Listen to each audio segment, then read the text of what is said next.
What's up everyone? Welcome back to another video here on my channel. Hope you guys are all doing good and well as usual. In today's video, I'm going to be talking about the oldest nail polishes in my collection.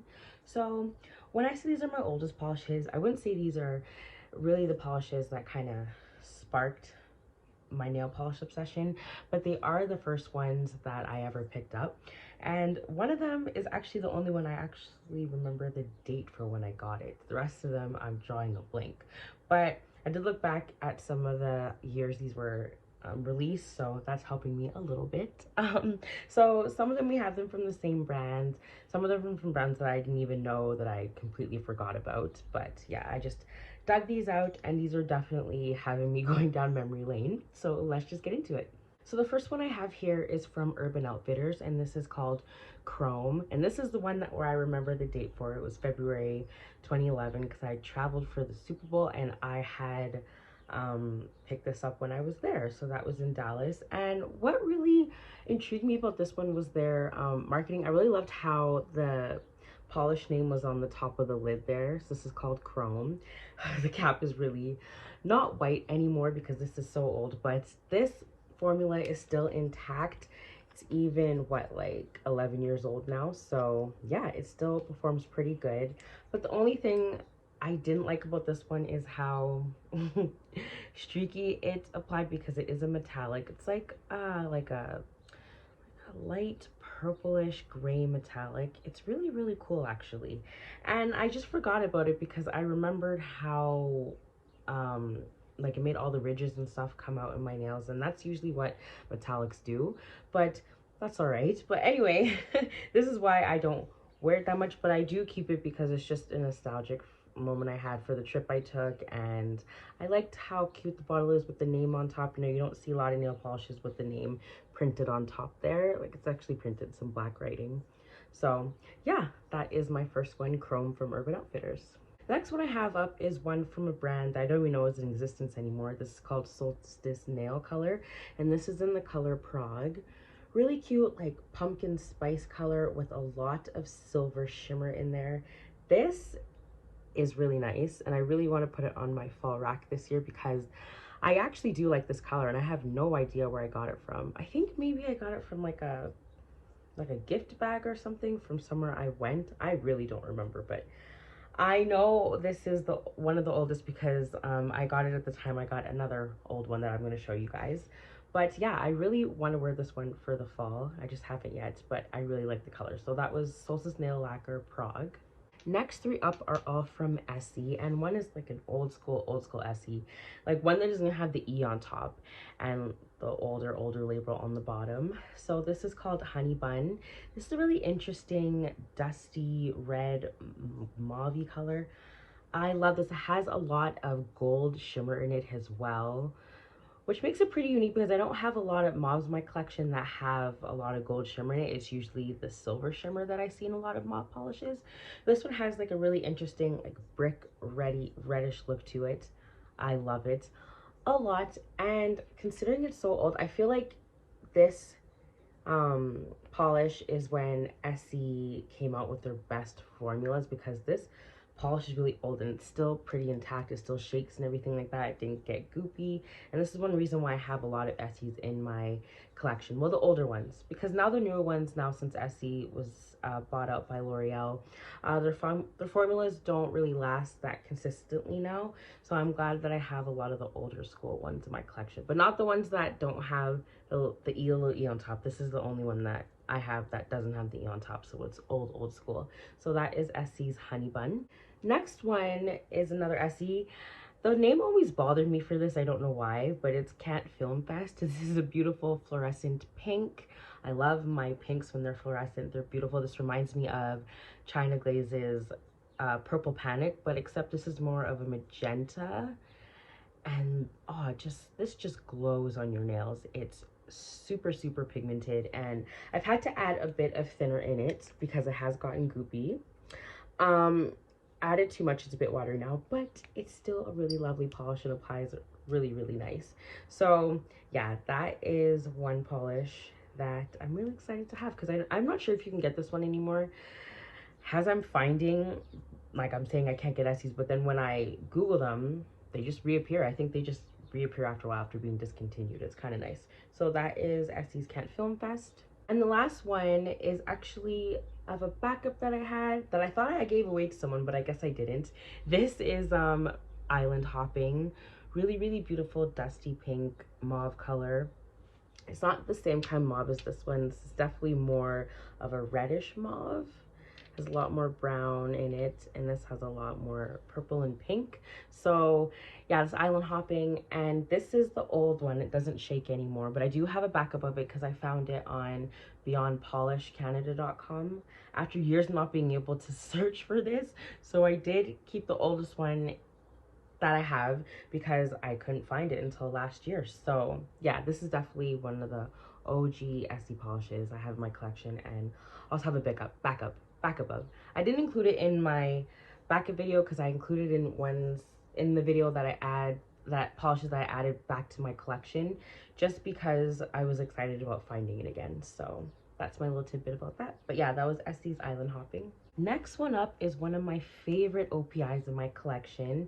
This is 20 Candles on My Cake. This is a super interesting, like, brick red color. It has a lot of pink undertones in it, which makes it very unique. It definitely applies different on your nails than it does in the bottle, and I love polishes like that. I will forever keep saying that because those type of polishes I love. It's always just such a nice surprise.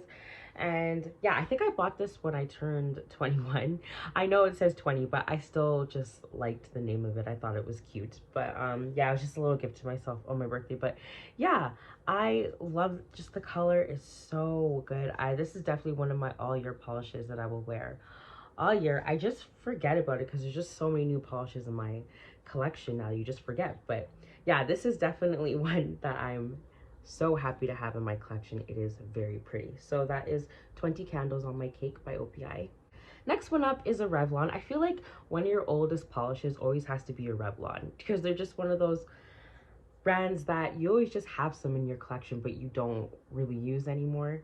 But I'm going to change that because I'm planning to put these all on the rack, so it just reminds me to use them because, you know, just because they're old doesn't mean, you know, that they should be forgotten about. So this is Revlon's Brazil Nut Brown. This is a beautiful metallic-y brown. It kind of has reddish undertones in it. I'm always thinking of food when I'm looking at polishes lately. It's very weird, but this reminds me of like brownie batter. Really pretty. It's like a rich, like chocolatey brown. And I love it. I don't remember, actually this is the polish that I remember. This is my oldest because I got these at the same time. So, and this is a very, very old Revlon. I don't believe it's sold in stores anymore. Correct me if I'm wrong, but I haven't seen it. But yeah, this one is definitely one of my favorite browns in my collection. It's so shimmery, and it is very old because it does have the old school Revlon brush. But even with that, I think Revlon just recently started changing out their brushes anyway. But yeah, this one is very old and one of my favorite browns in my collection. So that was Brazil Nut Brown by Revlon. The next ones up are all from China Glaze, and the last ones up. I have 6 old ones from them here. So I'm going to start with these two. These came out in China Glaze's 10-year anniversary collection. It was called the X collection, and it was all named after Roman numerals, but you know what I mean. And I believe this one doesn't have the label on the bottom. It's very old, so it's a beautiful eggplant purple cream, very dark, very rich and vampy. I believe this one was number, it was VIII, so I think that was number 8. And then this one here is a beautiful Marsala cream, really nice. And that one, this one was a VIII, so I believe that's 7. I always thought this one was number 5, but I looked it up, but it's not. So these two are definitely old school. This one doesn't even have like the China Glaze label on it, very old.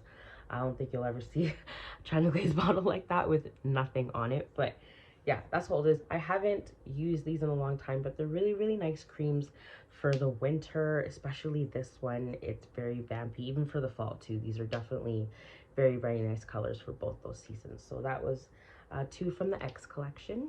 Next 2 up are some oranges.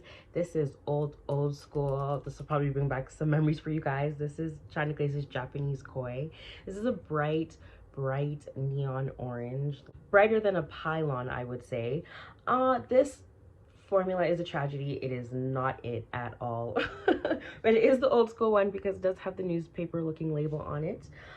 Yeah, this formula is just, it's so awful, but I just keep this in my collection because it's just one of the oldest polishes I have, and it's very nostalgic for me. And I did like the color when it first came out, and I like the reference with the Japanese koi, the fish and things like that. Yeah, so, and this also came out with the same collection that was Flying Dragon, which they've changed the formula for, unfortunately. So yeah, that was Japanese koi. And the second one I have up is one of my favorite corals to wear for the spring, or peachy colors, I should say. Peach colors. This is called Peachy Keen. This came out in their Up and Away collection, I believe, in spring 2010. This collection was one of my favorites from China Glaze. It was super whimsical and cute, really, really cute. And this is definitely one of the polishes that gravitate me more towards peachy, dusty colors, because sometimes I feel like corals and peachy colors make my hands look pretty big, and but this one kind of deflected from that thought. I guess I shouldn't say it's a fact, it's a thought. But yeah, so this one is definitely one of my oldest. I love it. And this was also, I also had Lemon Fizz from that collection, but it got so goopy I had to throw it out. Like, then I couldn't even save that bad boy. But yeah, that was Peachy Keen. And the next two up are from China Glaze's, I don't remember what collection this was. I think it was their Eco collection. I'm not sure what year it came out either, but I do have majority of that collection except two of them. Really cute collection. It was about like saving the planet and things like that. So a lot of the names were after like natural resources and things like that. So this is Solar Power. It's a super like sunshiny yellow. It has a bit of yellow shimmer in it. This formula is was kind of similar to Japanese koi, but Thinner did happen to save this one. So, and I did try to put Thinner in Japanese koi, but it kind of made it worse. That formula is very weird. But yeah, this one is Solar Power.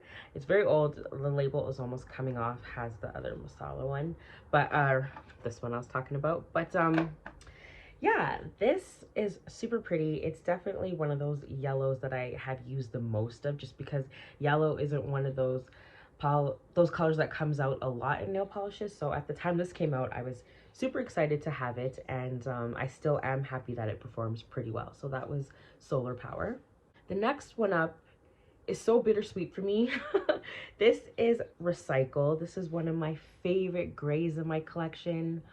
This is just the formula. Whatever they put in here, it's working. Like, this is just so good. The way it looks matte is just so elegant and classy on your nails. It made me really fall in love with gray polishes.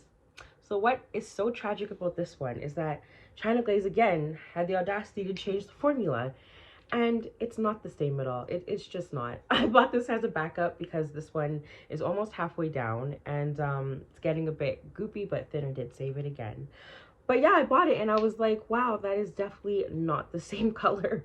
Why do they keep doing this to us? I don't understand. I just don't. And you know what? Just discontinue the color, as if we're not going to notice that's different. Just discontinue it. It's just rude, okay? So anyway, but yeah, this is definitely one of my oldest and my favorite grays in my collection. I definitely wish I'd get it back up. This color is probably extremely dupable. I just haven't found one yet. I'm pretty sure Zoya has a lot of gray creams. Like, I bought Dove, but it's not close to this one at all. It's more closer to another gray I have in my collection without the shimmer. That's Pelican Gray by China Glaze, actually. But Dove doesn't have a shimmer and that one does. That's the only difference. But this one, I really would like to find a dupe of. It's beautiful. Alright guys, that is it for the oldest nail polishes in my collection. Thanks so much for watching if you made it to the end. Let me know some of the oldest nail polishes you have in your collection in the comments down below, or if you have any of the ones that I showed you here today. Thank you so much for watching again, and I'll see you in my next one. Take care.